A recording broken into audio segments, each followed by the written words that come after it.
Alam niyo po yung nakikita niyo dyan sa baba na yan. Yan po yung mga grupo ng mga homeless.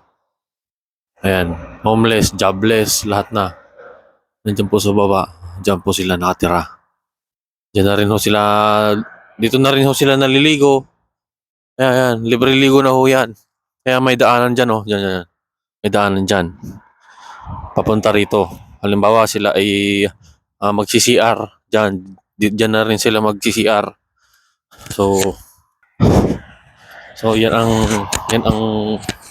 mahirap dito pag ikaw ay na-homeless.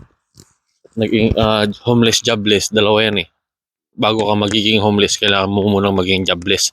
Yun ang qualification ng pagiging homeless. O, di ba?